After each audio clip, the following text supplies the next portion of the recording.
So today we are going to color grade this set of images. So let's choose an image and work with. So these images were shot with the EOS R and then 85 Sigma 1.4, but this was shot at an f-stop of 3.2. So looking at this image, I've already worked on the image and let's see the before and after. So this is before. Like I said, I like my images to pop. So this is before and then this is after. One thing about the EOS R that I like so much is that you are able to recover details, them right. So I try as much as possible not to blow any highlights. Now let's go through the settings. Without this, the basic adjustment, this is how it looks.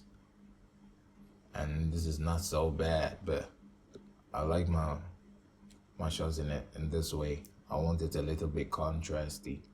So what I did was I reduced the exposure, increased the contrast, reduced the highlights to about -38, increased the shadows to +49, and then I reduced the highlights to -3, and also I increased the blacks to +21. And then from there, I came to the effects and I reduced the texture. I like my images very soft. So I reduced the texture to -29 and I didn't do anything else. Then I came to the curve, and this is where I pop out my images. If I want the images to pop out, this is where I come to. I come to the parametric curve. And then you have the highlights, the lights, the dark, the shadows. So I play with them to make it pop. And mostly, if you want your images to pop, you want to play with the lights and darks and then the shadows to get your images to pop. If you want to preserve some of the highlights, you use the highlights. So in here, I increase the highlights to +12, increase the lights to +21, the darks to -4, and then the shadows to -24. Let's look at what happens. Okay, so now you realize that without it, the image looks very flat. There's no much contrast in it to give it depth. Now when I release it, then you realize that the image comes back to life. It's now popping. Let's look at it. Boom, that's it. It's now popping. So now let's look at the color mixer. What I did on the color mixer. So I didn't do anything I didn't do too much in hue and saturation. I only increased a little bit of the greens. I push it to the right, +4. I came to the saturation, reduced the yellows to -4. You don't even have greens in here, so greens are not really working unless you check this side where there's a reflection of the trees there that gives you a little bit of green, but it's not so pronounced. So the green actually is not even playing any role, so it could be resetted. But the yellow, I feel, is playing a role. Let's see. Yeah, you can see that the yellow is affecting the flaws, but I like to keep it around -8. Oh, let's say -17, that's fine. And then I didn't do anything else. So I came to the color grading, and then I pushed the midtones towards the warmer side, the shadows towards the warmer side, and then also the highlights towards the warmer side, closer to the greens. And then if you take it off, let's see what happens. Not so much is happening, but there's definitely something happening. So before and after, just a little pop of warmth to let the skin pop out, just that. And then I come into I don't do anything on details. I just leave it as normal. I could be taking the sharpening down if I want it to be a little more softer. I don't do anything in optics, it's already done. Remove calibration is checked. Use profile corrections is also checked. and then I don't do anything at the lens blur. I come straight into calibration, and then within calibration I go to the red primary and then reduce the saturation to -8, and the green primaries I reduce it to the saturation to -21.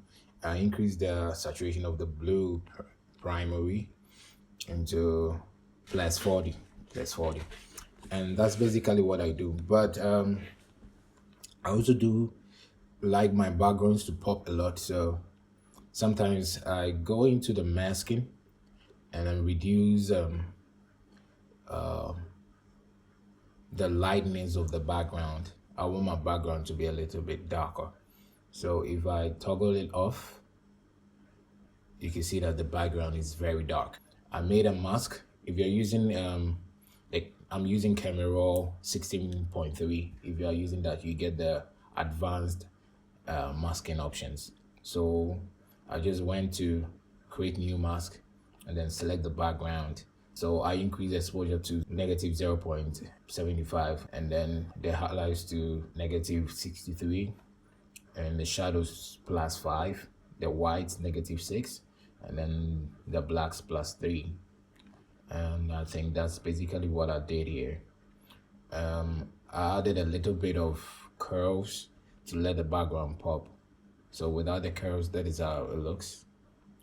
Now you realize that it looks a little bit flat, but I wanted a little bit of pop and the attention drawn into the subject. So I added a little bit of that to bring in the colors, and you realize that it gives you a gradation from the blue into the cyan blue, a little bit deep blue here, and then it comes into the cyan blue, and then it draws your attention to the subject. I added a little bit of a curve here to just to pop out the blues and increase the cyan. So you realize that after pulling this node down, it increases the blue and makes the blue a little bit deeper than the cyan blues. And that's basically what I do in Camera Raw to grade my pictures. This is the direction I always want to go. So let's look at the quick before and after. So this is the before and this is the after. Boom. That's just it. So when you're done, you can copy the same settings and use it on other images. Let's see if we can copy it. So since we have in there some mask, you go to copy, select, edit settings, and then you add in the mask and then you copy it. And then let's take another image like this, and then we'll just paste it. Paste edit settings, and then watch Camera Raw do its magic, and boom, there we have it. And if you feel like anything is off, you can go back and then do some adjustments to kind of like make it what you want. Mostly I like my images soft, so I want to bring down the whites and then push in some highlights to make it a little bit softer. So that's basically what I do. Yeah, so if you had any value watching this tutorial, kindly give us a like and comment in the comment section if you want me to continue making these kind of videos. Thank you for watching.